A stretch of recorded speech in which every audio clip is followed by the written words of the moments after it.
I save strangers for a living, but the night I chose to tell the truth, it meant destroying my own family. I came home after a 12-hour ambulance shift, still smelling like diesel and antiseptic, and found a notary scheduled for my dying father. My mother said it was routine paperwork. Inside the fabric sleeve of my father's oxygen tank, I noticed a folded document with my name on it. The signature was mine, and I knew, calmly, that everything I trusted was about to fall apart. I save strangers for a living, but the night I chose to tell the truth, it meant destroying my own family. I came home after a 12-hour ambulance shift, with my jacket still damp from melting snow and my hands smelling like diesel and antiseptic. The South Side streets were quiet in that heavy way they get after midnight, when even the buses sound tired. I let myself into the bungalow my father paid off with 40 years of union checks and overtime shifts, and the first thing I noticed was the smell. Bleach and canned soup, clean and wrong at the same time. The living room lamp was on. Not the warm yellow one my father liked, but the bright bulb my mother used when she wanted to see every speck of dust. A stack of paper sat on the dining table, squared and neat, with a pen placed carefully on top. My coat was still half on when my mother called my name from the kitchen, her voice calm in a way that made my shoulders tighten. She said the hospice nurse was coming tomorrow. She said the notary was coming this afternoon. She said it like she was reading off a grocery list. I stood there blinking, trying to line those words up in my head. Hospice, notary, afternoon. It was 3 a.m. My father had been on oxygen for weeks, yes, but he was still sitting up, still making jokes about the bears, still correcting the news anchor when they got a statistic wrong. Hospice was not something you scheduled casually. A notary was not something you invited into a house without telling your daughter who worked the night shift and slept during the day. She told me it was routine paperwork. She told me not to worry. She told me to get some rest.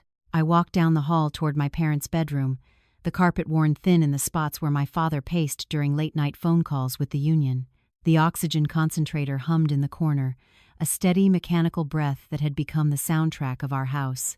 My father lay propped up on pillows, his chest rising and falling with effort, the clear tubing looped around his ears. He opened his eyes when I stepped in. They were clear, tired, but clear. He smiled the small smile he saved for moments when he did not want to alarm anyone. "You look beat, kid," he said. I told him I was fine. I always said that. I checked the gauge on the oxygen tank out of habit, the way I checked monitors without thinking, and that was when I saw it. The fabric sleeve that wrapped around the tank bulged slightly on one side, like someone had tucked a magazine into a backpack that was meant to be flat. It was a small thing, easy to miss. I did not point it out. I did not react. I just reached down and slid my fingers inside the sleeve. There was a folded document in there. Thick paper, clean edges, my name typed at the top. I unfolded it slowly, standing there beside my father while the machine hissed softly. It was a property transfer form for the house, our house. The bungalow with the cracked front step and the pear tree in the yard that never bore fruit. Below the typed lines was a signature. My signature. It was close. Close enough that a stranger would not question it. The M curved the way mine did. The H slanted just right, but I knew my own hand. I knew how my pen paused before the last stroke. This did not pause. I folded the paper back the same way I found it and slid it into the sleeve. I did not ask my father anything. I did not tell my mother what I had seen. I stood there listening to the oxygen hiss and my own heart thudding too fast, and I understood something in a calm, clinical way that surprised me. This was not a mistake. I went back into the kitchen and poured myself a glass of water. My mother sat at the table now, flipping through the stack of papers, aligning corners, tapping them once on the wood like she always did when she wanted order. She asked me if I had eaten. She asked me if I wanted soup. She did not look up. I asked her why there was a notary coming. She finally met my eyes and smiled. It was the smile she used at church, the one that made people lean in and trust her. She said we needed to get ahead of things. She said it was better to be prepared. She said your father worries too much, and this would ease his mind. I asked her if my name was on anything. Her smile held. She said, "Of course your name is on things. You are his daughter." I nodded and took my water down the hall, my pulse loud in my ears. In my room, I sat on the edge of the bed without taking my boots off and pulled out my phone. I checked my work schedule. The day the document was dated, I had been on duty for 14 hours. There were logs, dispatch records, witnesses. I had not been in this house. I checked my messages. There was a missed call from my younger brother, Evan, from earlier in the evening. No voicemail. That was not like him. Evan always left a message, usually long, usually apologetic, usually asking for time or money or forgiveness. I lay back and stared at the ceiling, the cracks familiar as a map, and tried to slow my breathing the way I taught patients to do when they panicked. In for 4, hold for 4, out for 4. It did not help.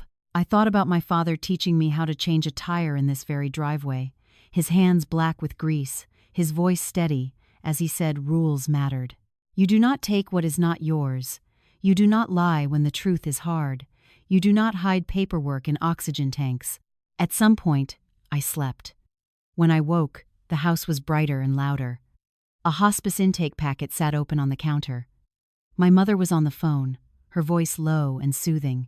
I caught the words this afternoon, and everything will be ready. My brother stood in the doorway, his shoulders hunched, his eyes darting away when he saw me. I asked him what was going on. He said, "Mom has it handled." I asked him where he had been last night. He shrugged. He said out. The doorbell rang. My mother smoothed her hair and stood up, all efficiency now. She told me the notary was early. She told me to be respectful. She told me not to make a scene. I walked past her and into my parents' bedroom. My father was awake, staring at the wall. I took his hand. His skin was cool and dry.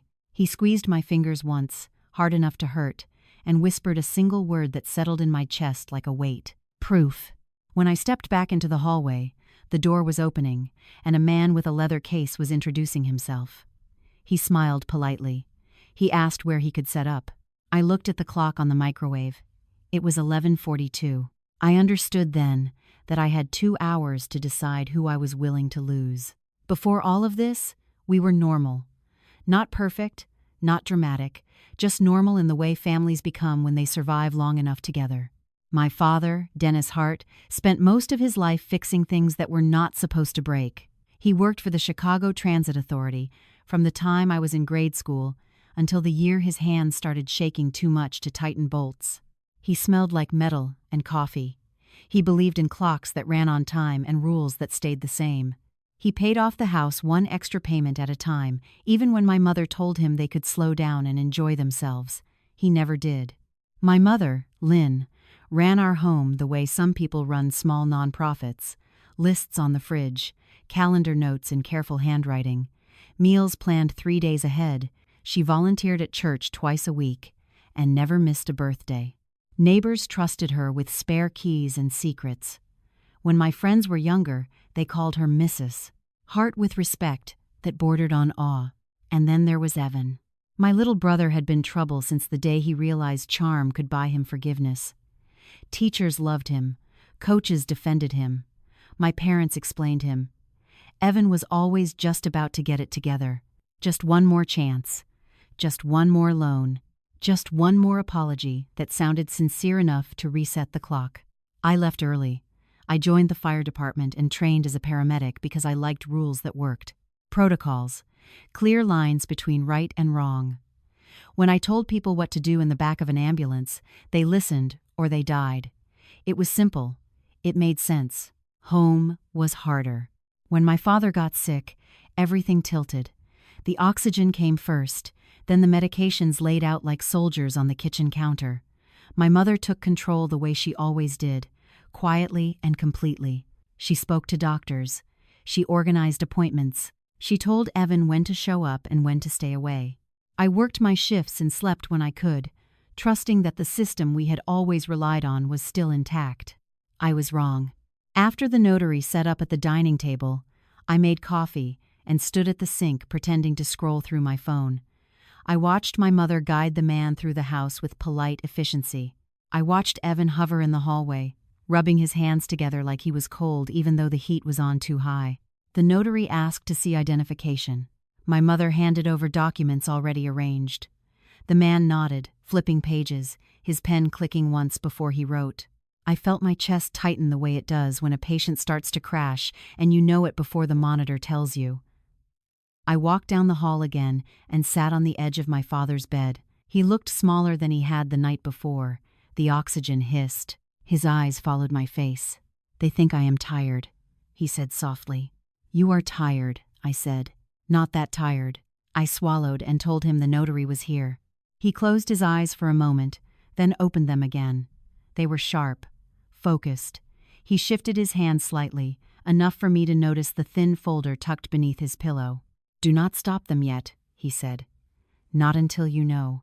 "Know what, Dad? Who is really doing this?" I wanted to argue. I wanted to tell him I already knew. I wanted to tell him this was dangerous and unfair and wrong. But I had learned on the job that sometimes the worst thing you could do was rush in without seeing the full picture. I nodded and went back down the hall. The notary was reading aloud, his voice neutral, the language formal and clean. My mother stood beside him, one hand resting lightly on the back of my father's chair, the picture of concern and duty. Evan leaned against the wall, eyes on the floor. The notary asked my father if he understood the documents. My father said yes. The notary asked if anyone was pressuring him. My father said no. I felt my stomach drop. I watched my mother's shoulders relax just a fraction. I cleared my throat. I said I had a question. Everyone turned to look at me. I asked the notary what date was listed on the signature page. He checked. He read it out loud. I asked where I had been that day. My mother answered for me. She said I had stopped by after work. She said I had been tired. I said I had been on duty for 14 hours and had not been in this house. The room went quiet. The notary looked uncomfortable. My mother laughed lightly and said, "Of course you were. Dear, you are always on duty." Evan shifted, his foot scraping the floor. I asked the notary if he had personally witnessed my signature. He hesitated. He said the documents had been prepared ahead of time. I asked him if he had his journal. He said he had left it in the car. My father coughed, hard and wet, and my mother rushed to his side, fussing with the tubing, telling him to slow down, to breathe. The notary stepped back, startled. Evan took a step forward, then froze. I moved on instinct, checking the connection, adjusting the flow, counting breaths out loud the way I always did. My father's hand gripped my wrist, surprisingly strong. "Basement," he whispered. When he settled, my mother shot me a look that was all warning. "We can talk later," she said. "Do not do this now. Later never comes," I said quietly. I walked past her and down the basement stairs. The air was cooler there, damp concrete and old paint. Boxes lined the walls, labeled in my mother's handwriting. Christmas, tools, Evan. The metal toolbox sat on the shelf where it always had, dented and scratched from decades of use. It was locked. I carried it upstairs without asking permission and set it on the dining table. My mother went very still. "That does not belong to you," she said. "It belongs to him," I said, nodding toward my father, "and he asked me to open it." Evan shook his head. "Mom," my mother told him to be quiet. I forced the latch. Inside were stacks of paper, rubber bands tight around them, practice signatures, pages and pages of my name written over and over again, some sloppy, some careful, a receipt for a notary stamp refill, a folded bank envelope. The room felt like it was shrinking. The notary cleared his throat and said he needed to step outside to make a call. My mother's face changed then. The smile dropped. What was left was sharp and tired. She said I did not understand. She said she was protecting the family. She said my father did not need the stress. She said Evan had made mistakes, but that did not mean he deserved to lose everything. I asked her if forging my signature was protecting me. She said sometimes mothers do what daughters cannot handle. Evan finally spoke. His voice cracked. He said he just needed time. He said it would be paid back. He said it was not supposed to be like this. I looked at him and saw the bruises on his wrist, yellow and purple like old fruit. I saw fear there, real fear, and something colder underneath. The notary came back in and said he could not proceed. My mother told him he would regret that. I watched him pack his case with shaking hands and leave without meeting my eyes. When the door closed, my mother turned on me. She said if I took this further, I would be choosing strangers over blood. She said I would break my father's heart. She said people would talk. My father laughed, a dry sound that surprised all of us. They have always talked, he said. I just did not listen. He looked at me then. Really looked, and nodded once. That was when I understood this had started long before I found the paper in the oxygen tank. And it was not going to end quietly. The house did not explode the way I expected it to after the notary left. There was no shouting match that spilled onto the street. No slammed doors. No neighbors peeking through curtains. What settled instead was a thick, artificial calm, the kind that only exists when everyone knows the truth and pretends not to see it. My mother collected the scattered papers from the dining table with careful hands. She stacked them, tapped the edges once, and slid them into a drawer as if organization alone could erase what had just happened. Evan retreated to the hallway and leaned his forehead against the wall, breathing hard. My father closed his eyes, the oxygen machine filling the silence with its steady mechanical sigh. I stood there, feeling like I was still in the back of an ambulance, watching numbers change on a screen while no one else noticed yet. My mother spoke first. Her voice was low, controlled, almost gentle. We are not discussing this right now. I said we were discussing it now. She turned to face me fully, and I saw something I had not seen before. Not anger, not fear, calculation. She was already moving pieces in her head, already deciding what version of this story would survive. You are exhausted, she said. You work too much. You see emergencies everywhere. This is paperwork, that is all. I asked her how long she had been practicing my signature. Her eyes flicked to the toolbox on the table, then back to my face. Long enough, she said. Evan lifted his head. Mom, she ignored him. She told me I did not understand what it was like to hold a family together when everything was falling apart. She told me she had been handling my father's decline alone. She told me Evan was in trouble and needed help. She told me I had chosen a career that kept me away, and this was the cost. I asked her why she hid the document in the oxygen tank. She did not answer that. I went back into my father's room and closed the door. He was watching the ceiling, his jaw tight. I sat on the edge of the bed and lowered my voice the way I did with patients who needed honesty without panic. Dad, I said, you need to tell me what you know. He took a few slow breaths, then turned his head toward me. I noticed the bank envelope, he said. Weeks ago, Lynn said it was nothing. I noticed Evan asking questions he had no reason to ask. About benefits, about timing. I asked him why he did not stop it. Because I needed to know how far it went, he said. And who would stop when confronted? I felt a cold settle in my stomach. You let this happen. I let it reveal itself, he corrected. There is a difference. I wanted to argue. I wanted to tell him this was not a lesson, it was theft. But I saw the resolve in his face. He had spent his life tightening bolts and following procedures. He believed systems failed when people looked away.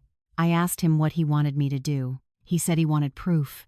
After that, he said, you decide. When I stepped back into the living room, my mother was on the phone. Her back was to me, her voice soft and familiar, the voice she used with church friends and neighbors. Yes, she said, it is a misunderstanding. She is tired. No, the notary will come back later. Of course. She hung up and turned around, startled when she saw me watching. I asked her who she had called. She said someone who did not concern me. Evan finally pushed himself off the wall. I need to talk to you, he said to me. Alone. My mother said no. I said yes. We went out onto the back porch, the cold air biting through my jacket. Evan paced, his hands shaking. Up close, I could see how thin he had gotten, how his eyes darted at every sound. He told me he owed money. Not student loans, not credit cards. Cash. He told me people had been coming by, calling, waiting. He told me he had not meant for Mom to get involved. I asked him if he had asked her to forge my signature. He did not answer right away. He said he had asked her to help. That was answer enough. I told him this was not help. This was a crime. He laughed, short and sharp. You arrest people every day, Maya. You know how this works. People do worse and walk away. Mom said it would be fine. I told him it would not be fine. When we went back inside, My mother was already setting dinner on the table, moving fast, reclaiming control through routine, plates, napkins, the familiar clatter of silverware. My father watched her from his chair, his expression unreadable. We ate in near silence. My mother talked about soup and medication schedules. Evan barely touched his food. My father said nothing. After dinner, my mother announced that a nurse would be stopping by in the morning. She said paperwork would be rescheduled. She said this family needed rest. I said I was not going to work my next shift. She looked surprised. I said I was staying. Her mouth tightened. That night, I slept on the couch with my boots beside me. I woke every time the oxygen machine changed pitch. At some point before dawn, I heard my mother moving through the house, drawers opening, papers sliding. I stayed still, listening, counting sounds the way I counted breaths. In the morning, I called in sick for the first time in 3 years. While my mother was in the shower, I went through the drawer where she had put the documents. They were gone. I checked the toolbox. Gone. The bank envelope was gone. I stood there feeling something shift. This was no longer a question of misunderstanding or misguided protection. This was active removal. Evidence did not walk away on its own. I went into my father's room and told him what was missing. He closed his eyes and nodded once, as if confirming something he already knew. "Then we proceed," he said. "Proceed how, Dad?" He looked at me, his gaze steady despite the effort it took to breathe. "You find someone who understands rules," he said. "Someone who does not care about family stories." I knew exactly who he meant. I grabbed my coat and keys and told my mother I was stepping out. She asked where I was going. I said I was going to ask questions. Her eyes followed me to the door, sharp and watchful. As I stepped into the cold morning air, my phone buzzed in my pocket, a message from an unknown number. "You have 24 hours to stop digging." My hands went numb. I did not reply. I started the car and pulled away from the house, knowing that whatever line had existed between private family business and public consequence was already gone. And I had crossed it. I did not drive far. I pulled over 3 blocks away and sat there with the engine running, my hands wrapped around the steering wheel until the vibration settled my nerves. The text message stayed on my screen like a bruise you keep pressing to see if it still hurts. "You have 24 hours to stop digging." No name, no explanation, no demand for money, just a deadline. That told me everything I needed to know. This was not just my mother improvising. This was not Evan panicking alone. Someone else was watching. Someone else had a clock. I turned the car around and drove to the one place in my father's phone that had nothing to do with hospitals or pharmacies, the CTA Union Hall on Halsted. The brick building looked exactly the way it had when I was a kid, faded posters in the windows, a flag out front that needed replacing. Inside, the smell of burnt coffee and old paper hit me like muscle memory. Ray Calder was sitting at a folding table near the back, filling out a crossword with a pencil worn down to nothing. He looked up when I said his name and studied my face without smiling. "You look like Dennis did when something was wrong," he said. I sat across from him and told him everything. Not the emotions, not the betrayal, just facts, dates, documents, the missing toolbox, the text message. He did not interrupt once.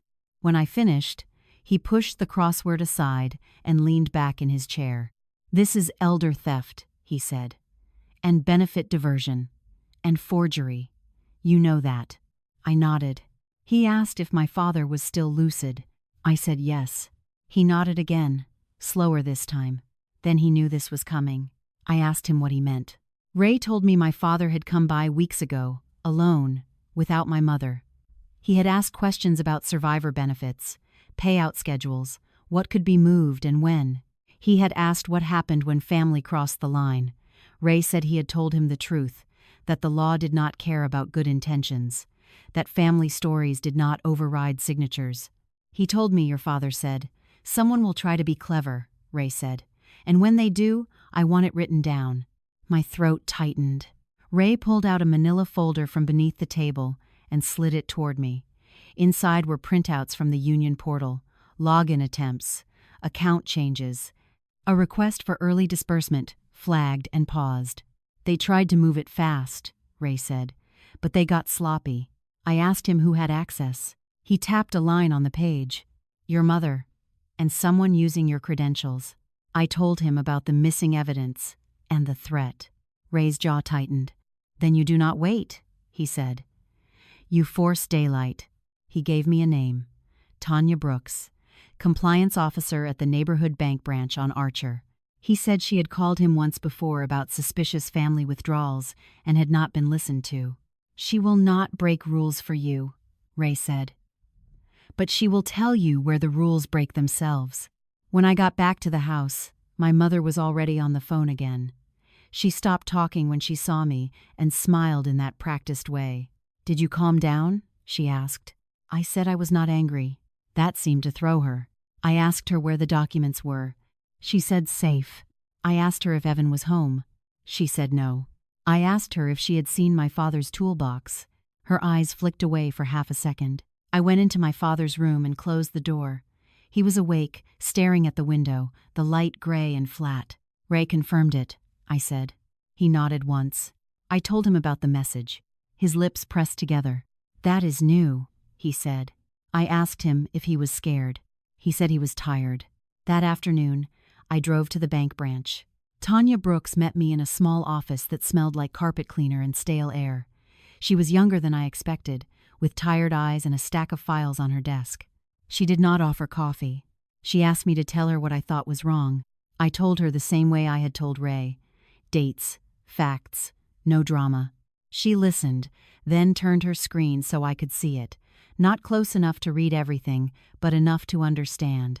There had been teller notes, requests to rush, a notary stamp that did not match previous filings, a photo ID scan uploaded twice on the same day from different locations. She told me she could not give me copies. She told me she could tell me one thing. The money was not gone yet.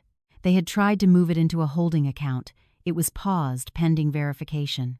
I felt my knees weaken with relief and fear at the same time. Tanya told me to file a report. She told me to move fast. She told me family cases collapsed when people hesitated. When I got back to the car, my phone buzzed again. This time, it was Evan. He did not call. He sent a single message. Please stop. You are making it worse. I drove home in silence. My mother was waiting for me in the living room. The papers were back on the table. The pen was placed just so. She told me we needed to talk like adults. She told me she had spoken to people. She told me things could be smoothed over. She told me no one needed to know. I asked her if she had sent the threat. She laughed, a sharp sound that surprised me. Do you really think I would do that? She asked. I did not answer. I told her the money was frozen. Her face changed then. Not panic. Calculation again. She asked how I knew. I told her I was done asking permission. She stood up and walked toward me slowly. She told me if I went any further, I would lose my family. She told me my father would suffer. She told me Evan would be destroyed. I told her this was not about comfort. This was about stopping something that had already crossed the line. She said I was choosing rules over blood. I said I was choosing truth over silence. That night, my father asked me to sit with him. He told me he was proud. He told me this was never going to end without pain. He told me to be ready. As I turned off the lights, my phone buzzed one last time. Unknown number. You were warned. I stared at the message and understood something with absolute clarity. This was no longer just a family crisis. It was a countdown. The next morning came too quickly. I woke to the sound of my father coughing in the other room, the wet, tearing kind that made my body move before my mind caught up. I was at his bedside with a glass of water and a towel, counting his breaths, watching his color, the way I did with strangers whose names I never learned. When the fit passed, he looked at me with apology in his eyes. I am still here, he said. I know, I answered, and I meant it in more ways than one. My mother hovered in the doorway, arms crossed, watching the routine with a tight mouth. She had slept. I could tell by the way her hair was smooth and her clothes pressed. She functioned best when she believed things were under control. I wondered what she thought control looked like now. I told her I was going out for a few hours. She asked where. I said I had errands. She did not push, which told me she was already planning around my absence. Outside, the air was brittle with cold. I drove back to the Union Hall, this time parking out front like I belonged there. Ray Calder was already inside, standing with 2 other men near the bulletin board. He broke off when he saw me. I did not waste time. I told him about the frozen account, about the threat, about the missing evidence that had reappeared like nothing had happened. Ray listened, then nodded toward a small office in the back. He shut the door behind us and lowered his voice. "You need a lawyer," he said. "Not a friend. Not a fixer. Someone who lives in probate court and does not flinch at family messes." He gave me a name, Marisol Vega. He said she handled elder abuse cases that made judges angry enough to act quickly. He said she did not confuse mercy with permission. I asked him what would happen if I did nothing. He looked at me for a long moment. "Then it happens again," he said. "Maybe not with your father, maybe with the next vulnerable person. Silence teaches people what they can get away with." I thanked him and left before I could change my mind. Marisol's office was above a nail salon and smelled faintly of acetone and old books. She shook my hand firmly and told me to sit. She asked me to start from the beginning and did not interrupt once.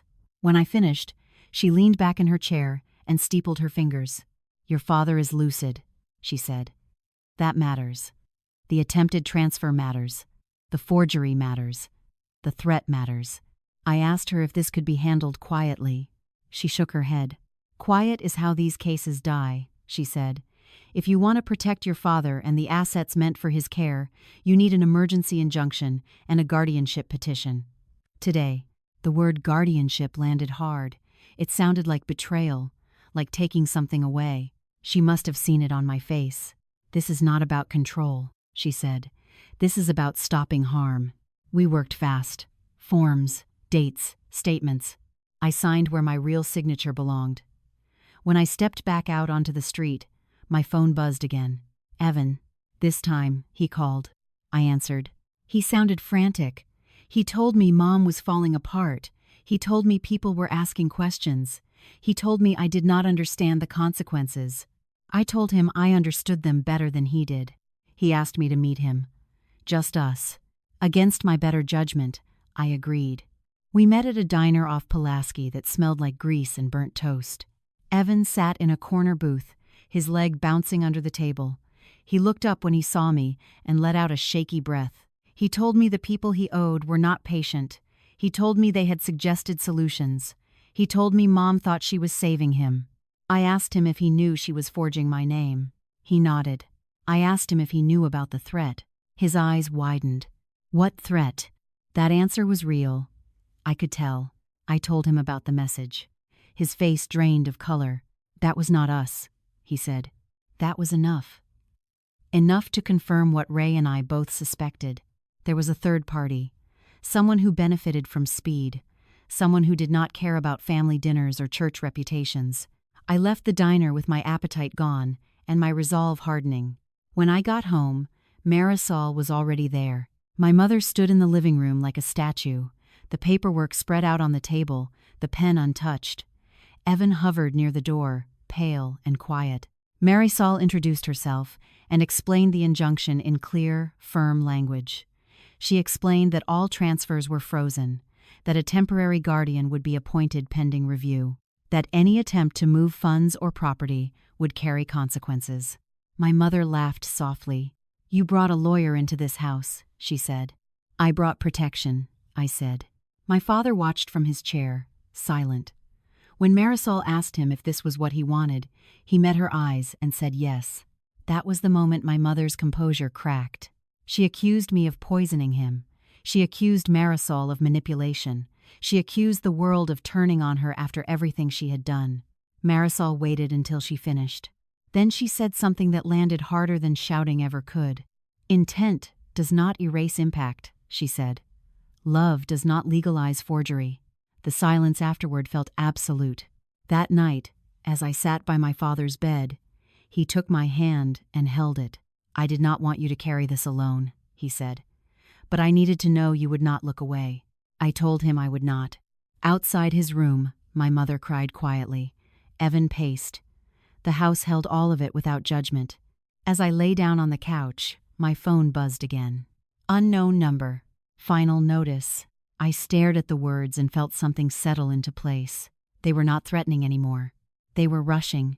And for the first time since this began, I knew exactly what that meant. They were losing. Losing people get louder. They make mistakes.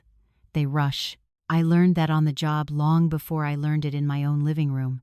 The morning after the injunction was served, the house felt wired. Not loud, not chaotic, just tense in a way that made every sound sharper. The click of the thermostat, the scrape of a chair leg, the oxygen machine breathing for my father like an impatient metronome. My mother barely spoke to me. When she did, it was clipped and formal, like we were strangers sharing a waiting room. Evan slept on the couch, his phone lighting up every few minutes, messages he read and deleted without replying. I left early to meet Tanya Brooks at the bank again. She did not smile this time. She shut her office door and told me things were moving faster than she liked. She showed me a timeline without showing me the screen. Multiple login attempts overnight. A request to lift the freeze using emergency language. A call made to a regional manager claiming hospice urgency. She said someone had tried to impersonate me on the phone.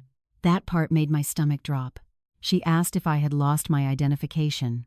I told her no. She nodded slowly. Then someone has a copy, she said. And they are not patient. She advised me to file an identity theft report immediately.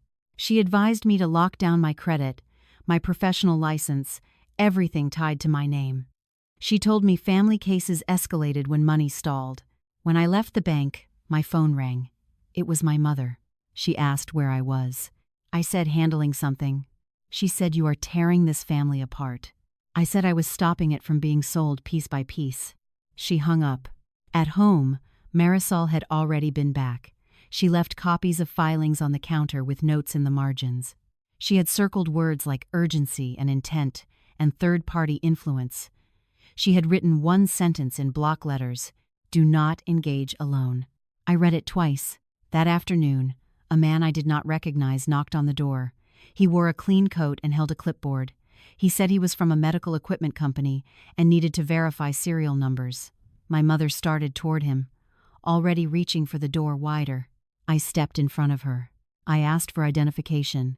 He hesitated just long enough. I told him to leave. He smiled thinly and said he was just doing his job. I told him I was doing mine. He left without arguing. When I checked the oxygen tank afterward, nothing was missing. But the sleeve had been adjusted, smoothed carefully, like someone had checked it and put it back. I felt cold all over. That night, I sat with my father, while Evan and my mother argued in low voices in the kitchen. I could not hear the words, just the tone. Fear braided with anger, guilt pushing back against desperation. My father watched me watch the door. "You cannot guard everything," he said quietly. "I know. You only guard what matters." I asked him what he thought mattered now. He said truth. Later, Evan came into the room alone. He stood near the door, hands shoved deep into his pockets. "I did not know it would go this far," he said. I asked him if he knew who was pressuring him. He shook his head. I asked him if he would tell me if he did. He hesitated. That told me enough. That night, I barely slept. I kept replaying the details. The early notary, the missing toolbox, the impersonation attempt, the man at the door. None of it fit a single panicked plan. It was coordinated. It was practiced. In the early hours, I pulled my father's phone from the nightstand and asked him if I could look at it. He nodded. The messages were mostly from my mother, reminders and updates. But buried deeper were calls to unknown numbers. Short, frequent, always late. I copied them down. The next morning, Detective Sean Whitaker called. Marisol had done exactly what she promised. She had not waited.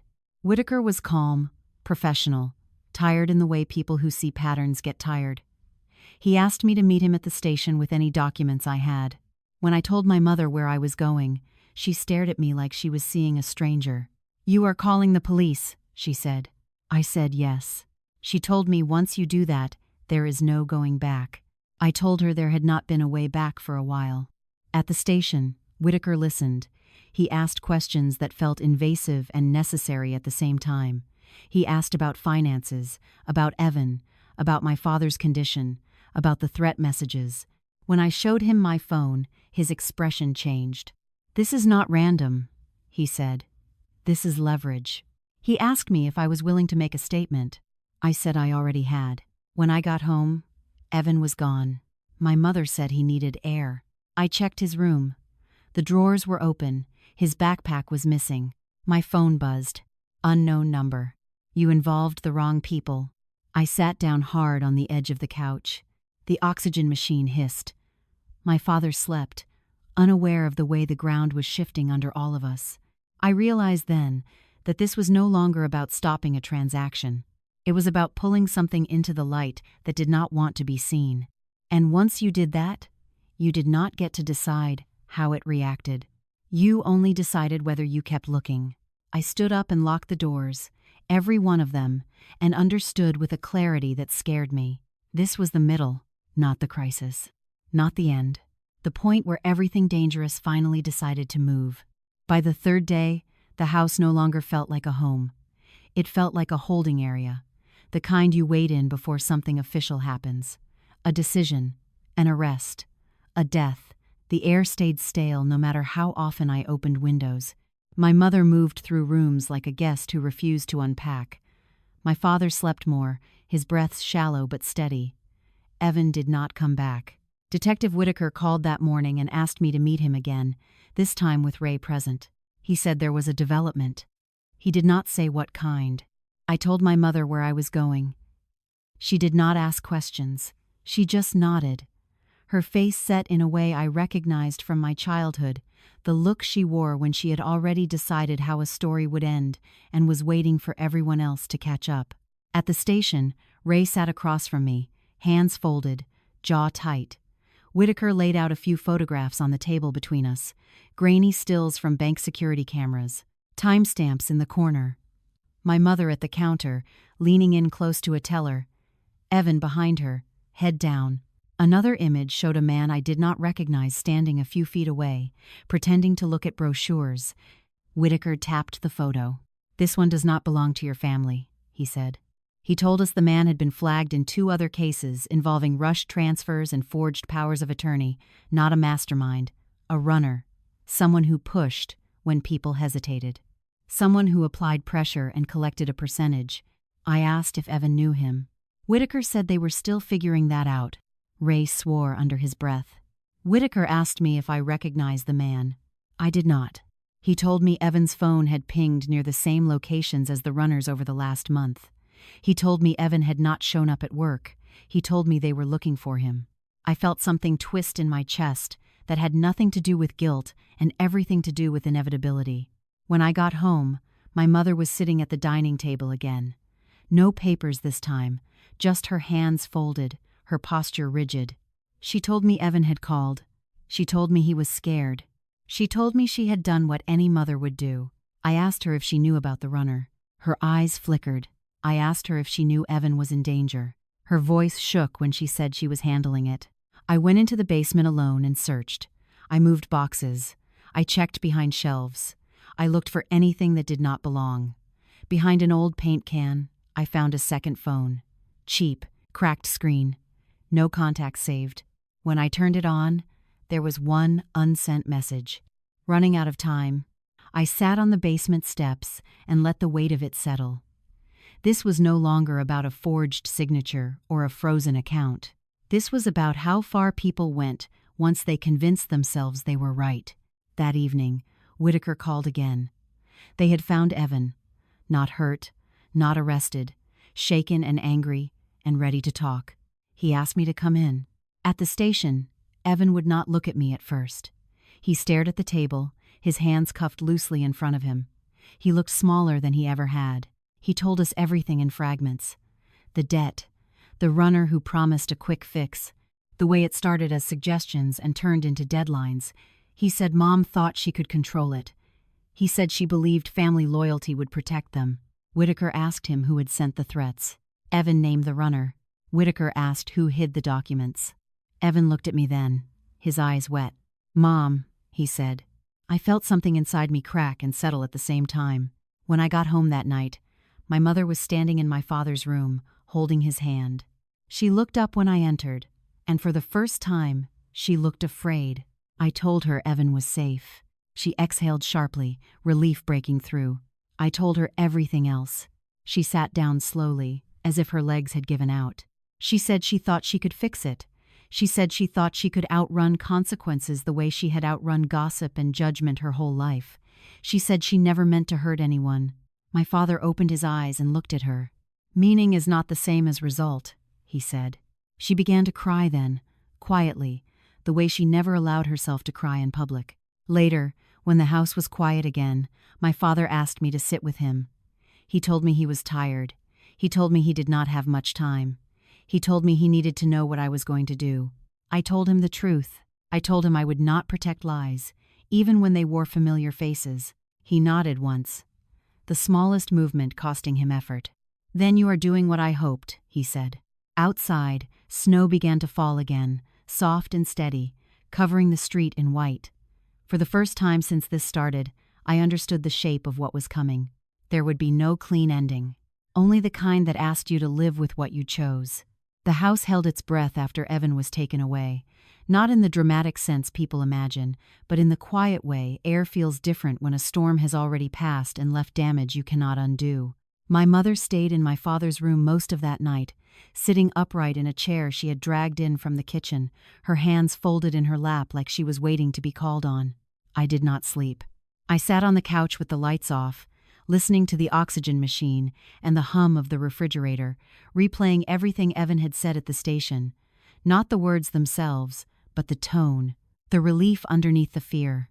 The way truth, once spoken, had loosened something inside him even as it sealed his fate. Just before dawn, my father called my name. I went to him immediately. His eyes were open, glassy but alert.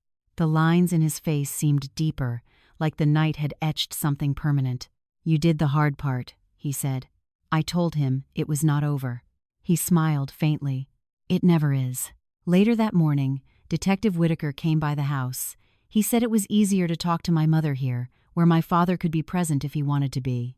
My mother agreed without protest. That worried me more than anger would have. They sat at the dining table again, the same table where paperwork had nearly erased everything my father built. Whitaker asked clear questions. Dates, names, intent. My mother answered without embellishment. She did not deny forging my signature. She did not deny hiding documents. She admitted to believing she could fix things before anyone noticed. Whitaker asked her if she understood the consequences. She said yes. When he left, my mother finally looked at me. "You could have stopped this," she said quietly. I said I had tried. She shook her head. "You could have stopped it for me." That sentence cut deeper than the threats ever had. I went into the bathroom and closed the door, pressing my palms against the sink until the cold porcelain grounded me. I thought about all the patients I had seen whose families begged us to ignore what was happening, to keep quiet, to buy time, to make it go away. It never worked. That afternoon, Marisol called. The court date was set for the next morning. Temporary guardianship, asset protection. Testimony required. She asked me if I was ready. I told her I would be. When I hung up, my father was watching me. "Sit," he said. I sat on the edge of the bed. He took my hand, his grip weak but deliberate. "I want you to hear this from me," he said. "Not from lawyers, not from police." I nodded. He told me he had known for longer than he admitted, that the missing statements and sudden urgency had felt wrong in his bones, that he had hidden the first document himself, just to see if it would disappear. It had. He said he did not tell my mother because he wanted to believe she would stop on her own. I asked him if he regretted that. He thought for a long time. "I regret believing love fixes what discipline ignores," he said. That night, my mother packed a small bag. She said she would stay with a church friend until the hearing. She did not ask me to stop her. She did not hug my father goodbye. She stood in the doorway for a moment, looking back at the house like it had betrayed her. When she left, the house felt lighter and emptier all at once. The next morning, we went to court. The room was colder than I expected. My mother sat on one side with her attorney. I sat on the other with Marisol. My father was wheeled in, his oxygen tank beside him, his presence changing the air in the room the way it always did when he showed up to something that mattered. The judge listened to timelines, to bank affidavits, to Evan's recorded statement, to Tanya Brooks's compliance report, to my father's quiet testimony that cut through the legal language like a blade. When the judge granted the guardianship and ordered a full investigation, I felt something inside me loosen and tighten at the same time. Relief, yes, but also grief, the kind that comes when a door closes for good. Outside the courtroom, my mother stopped me. Her face was bare now. No smile, no performance. "I did this for him," she said, nodding toward my father. "For Evan, for us." I looked at her and realized she believed that completely. I said nothing. That night, my father declined quickly. His breathing became shallow, uneven. The nurse came. I stood back, letting her work, counting breaths in my head because it was the only way I knew how to stay calm. When it was over, the house was very quiet. I sat with him until the light outside shifted from gray to pale gold. I did not cry right away. I held his hand and thought about the first rule he ever taught me. Do not take what is not yours. In the days that followed, everything moved the way official things move: paperwork, calls, statements. Evan was charged. The runner was arrested. My mother was not taken away in handcuffs. But the case did not disappear. People from church called. Some offered sympathy. Some offered advice. Some offered silence that felt like judgment. I went back to work. The first call I ran after my father's funeral was a domestic dispute. A woman crying, a man insisting it was all a misunderstanding. I moved through it with steady hands and a calm voice, the way I always did. But something in me had changed. I understood now that saving someone did not always mean protecting them from consequences. Sometimes it meant refusing to look away. And sometimes the cost of doing the right thing was living with the wreckage it left behind. That was the truth I carried forward. Not as a comfort, as a promise. After the funeral, time lost its edges. Days blended into each other, marked only by paperwork, deadlines, and shift schedules taped to my refrigerator. The house felt different without my father in it, like a machine that kept running after the operator stepped away. The oxygen tank was gone. The chair by the window sat empty. Dust settled in places I did not have the energy to clean. Marisol called 2 days later and told me the investigation was moving faster than expected. Faster was not better. Faster meant pressure. Faster meant decisions that could not be undone. She asked me to come to her office again. When I sat across from her, she slid a legal pad toward me. On it were 2 columns, one labeled civil, the other labeled criminal. She told me the civil case was straightforward. Asset recovery, title correction, pension protection. Evan's involvement did not change that. The property would be secured. The benefits would be restored for my father's estate. The criminal side was different. She explained that my mother's cooperation would matter, that intent would be argued, that prosecutors would consider the full picture, including Evan's coercion and my father's illness. She said there would be pressure to keep it quiet. Family cases often ended that way. She looked at me and asked the question I had been avoiding. "What do you want to happen?" I did not answer right away. On my drive home, I passed the park where my father used to walk laps after dinner. I pulled over and sat there, watching a man about my father's age struggle to tie his shoe. A woman waited patiently beside him, her hand hovering near his back without touching. I thought about my mother's words. "You could have stopped it for me." I thought about my father's. "Do not look away." When I got home, there was a message on my answering machine. My mother's voice, calm, careful. She asked if we could talk. I did not call her back right away. I sat on the floor of my father's room and opened the small metal box he had kept in his dresser. Inside were old pay stubs, a union card, a folded note written in his careful block letters. "Maya, if you are reading this, it means things went the way I feared.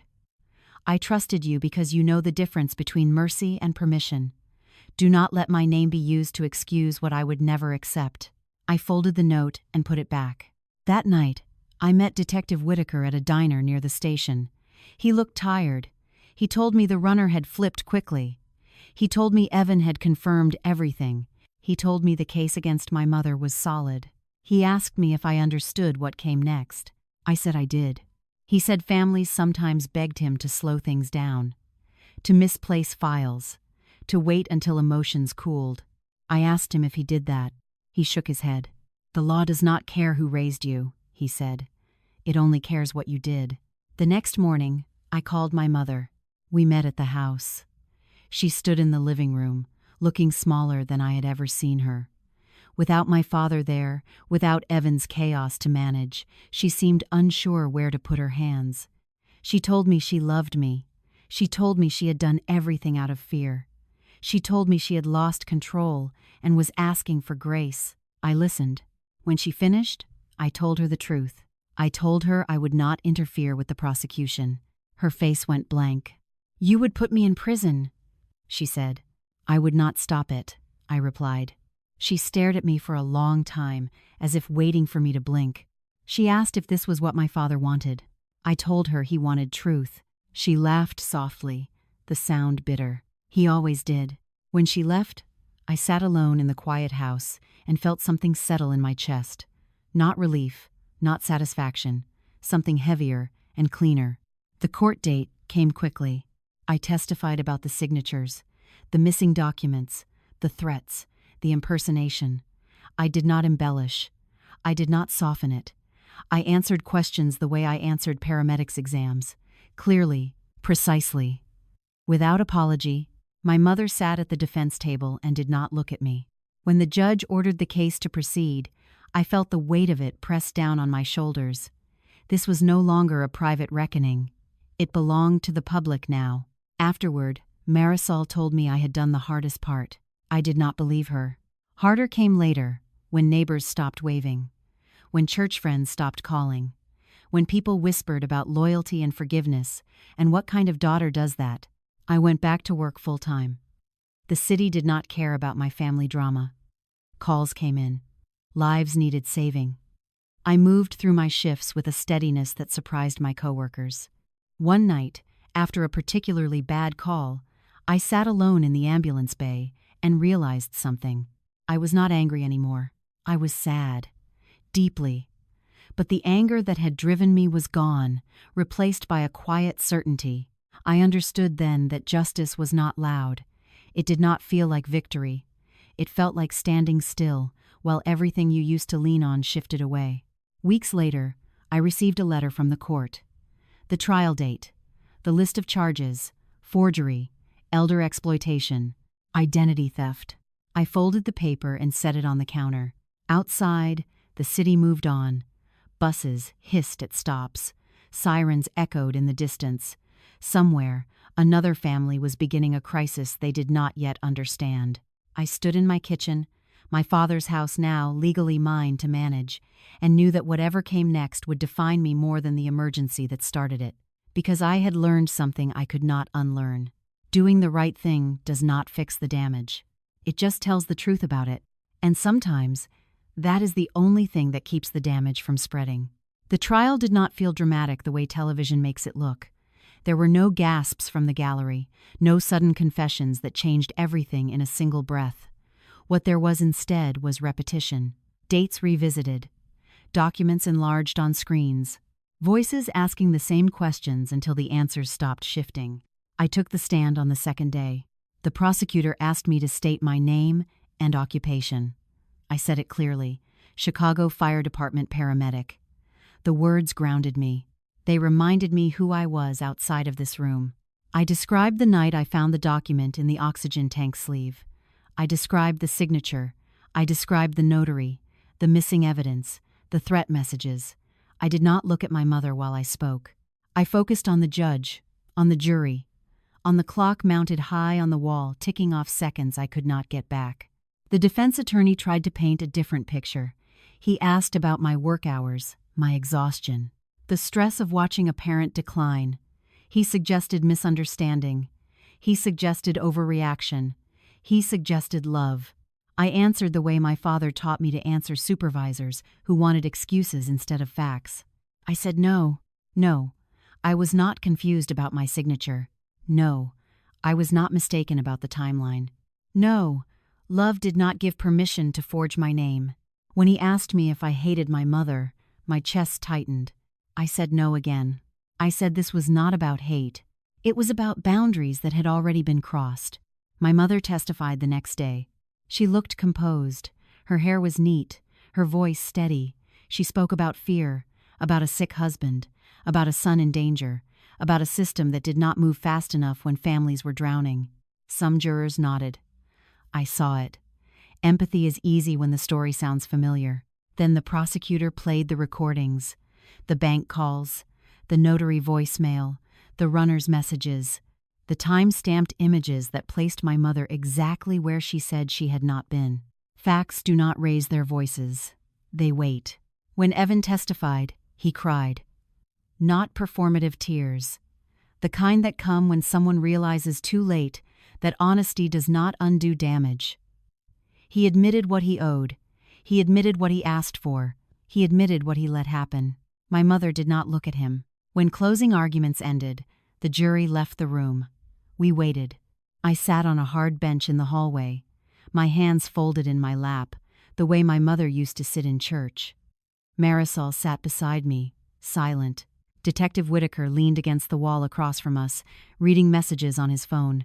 I thought about my father, about how he would have hated the waiting more than the verdict. He believed in motion, in decisions.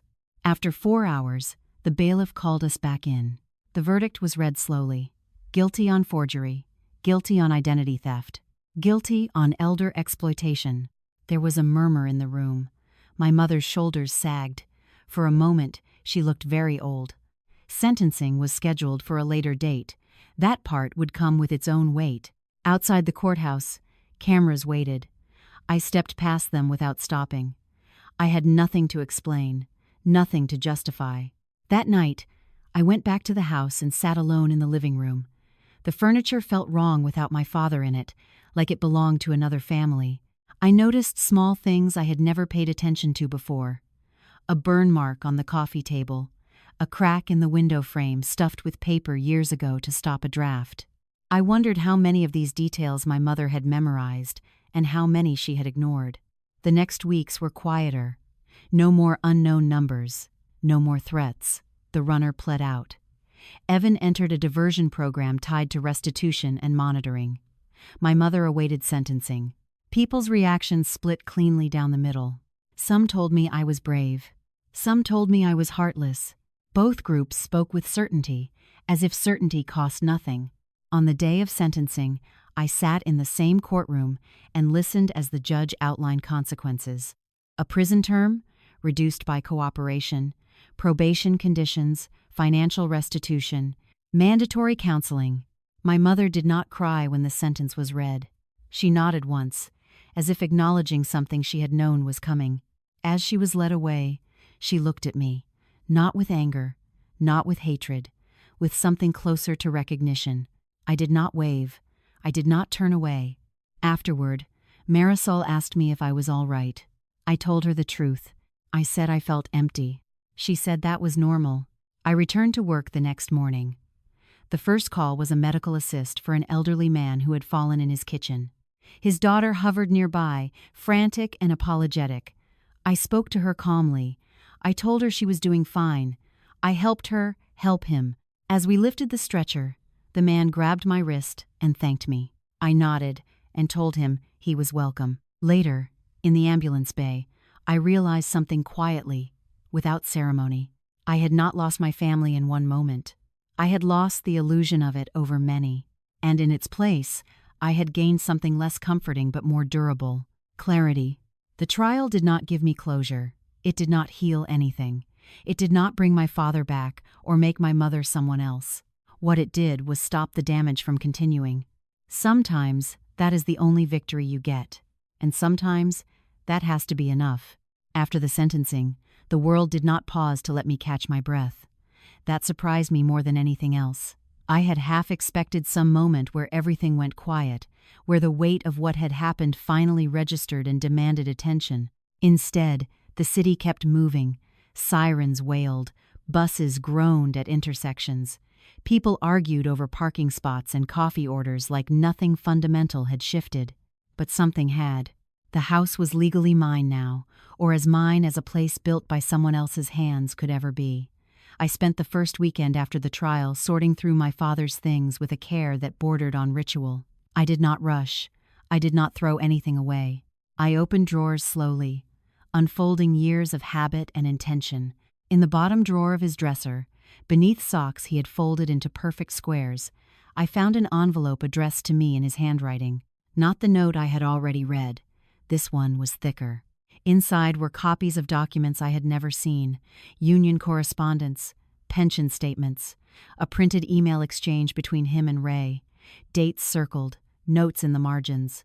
He had been building a record long before I found the paper in the oxygen tank. At the bottom was a single sheet, handwritten. I did not want to die wondering if I raised someone who would look away when it mattered. I sat on the edge of the bed for a long time after that, the paper trembling in my hands. The truth settled into me slowly, like a diagnosis you already suspected but hoped was wrong. My father had not just trusted me. He had tested me, not out of cruelty, but out of fear that love alone would not be enough to stop what was coming. That night, I dreamed of him standing in the kitchen, tapping the edge of a stack of papers into alignment the way my mother used to.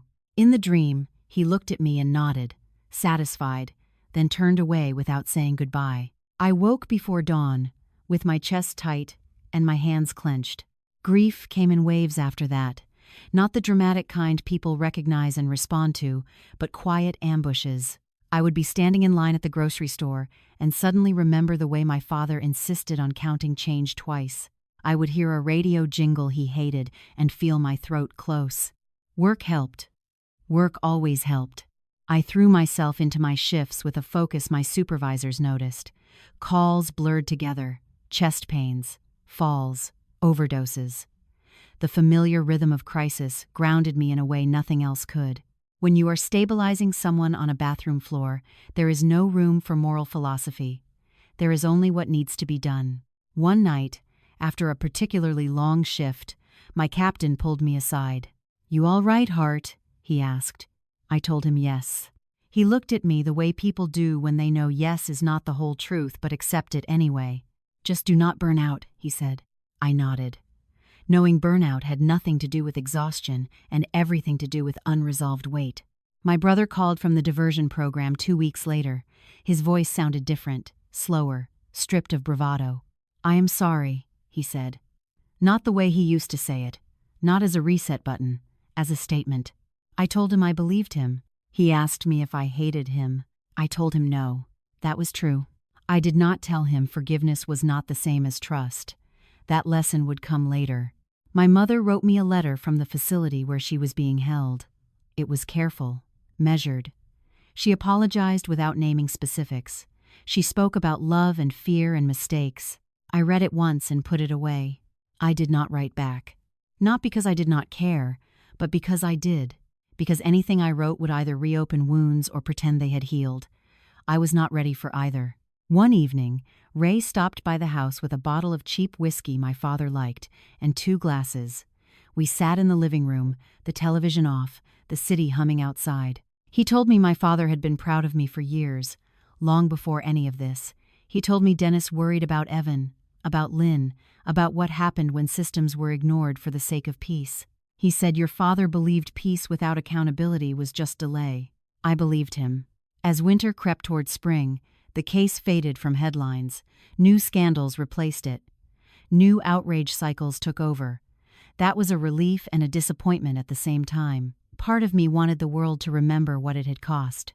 Another part wanted anonymity back. On the anniversary of my father's death, I took the day off work and drove to the lake. I stood by the water, the wind sharp against my face, and let myself cry fully for the first time. Not for the trial, not for my mother, just for him. I told him out loud that I was tired. I told him I hoped I had done right. The water did not answer, but something in me settled anyway. As I turned to leave, my phone buzzed. A message from Marisol. Estate closed. Everything secured. I stared at the words and realized the practical end had finally arrived. But the moral end had not. That would take longer. I walked back to my car knowing something with quiet certainty. What my father left me was not a house or a pension or a clean story to tell people who asked. He left me a standard. And now, whether I liked it or not, I was responsible for living up to it. That was heavier than inheritance. But it was also clearer. And clarity, I was learning, had a strange way of carrying you forward even when nothing else could. The last thing to settle was the quiet.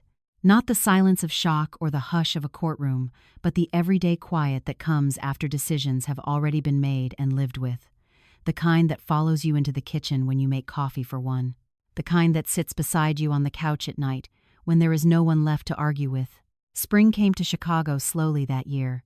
Dirty snow melted into gray slush, then disappeared altogether. The pear tree in the yard bloomed again, useless and stubborn, just like it always had. I kept the house.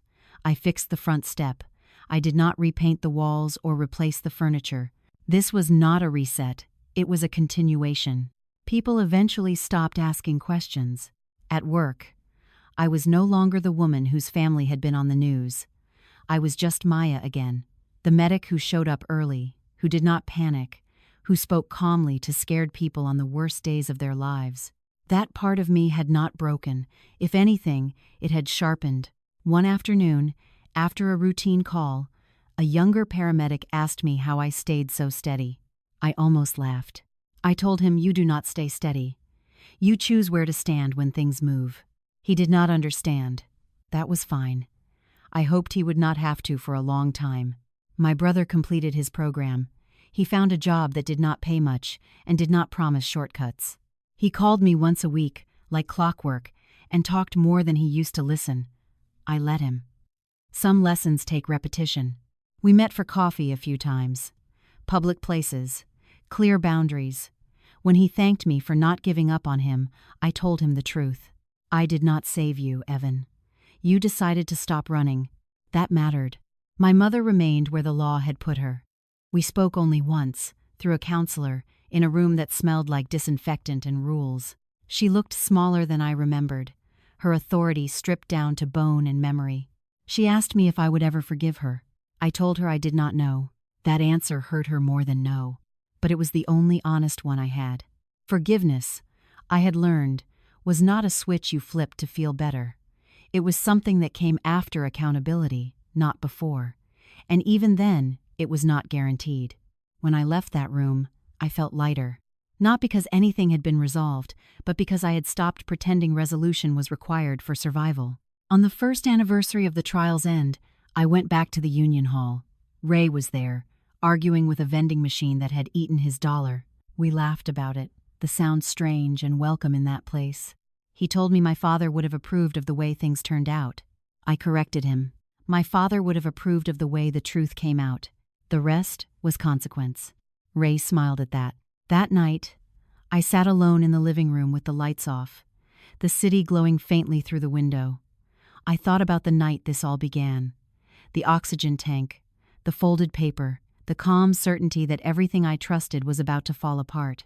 I had been right, but I had been wrong about one thing. I thought collapse meant loss. I thought it meant emptiness. What it actually meant was exposure. Once the lies were gone, there was space. Not comfort, not happiness. Space to stand without bending myself into shapes that kept other people comfortable at my expense.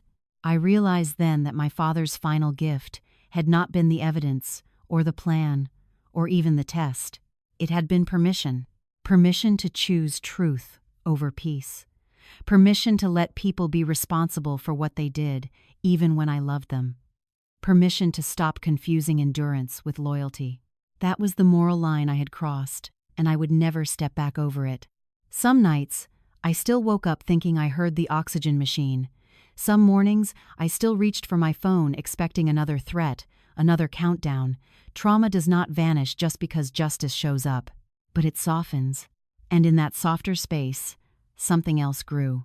Confidence, not the loud kind, the kind that does not need approval. I knew now who I was when it cost me something. Not the daughter who stayed quiet to keep the peace. Not the sister who cleaned up messes without asking who made them. Not the medic who fixed bodies while ignoring her own boundaries. I was the woman who did not look away, and that knowledge followed me everywhere. On one late shift, as dawn broke pink over the city, I finished paperwork and sat in the rig for a moment before heading home. My partner asked me if I ever wished I had done things differently. I thought about it honestly. Then I shook my head. No, I said. I wish they had. He nodded, not fully understanding, but accepting it anyway. I drove home as the city woke up, hands steady on the wheel, the house waiting for me exactly as I had left it. Not healed, not perfect, but honest. That was enough. Because some stories do not end with love saving the day, or families magically repaired. Some end with something quieter and harder, a line drawn, a truth spoken, a life lived without pretending. And once you choose that kind of ending, everything that comes after is built on ground that no one else gets to secretly move again.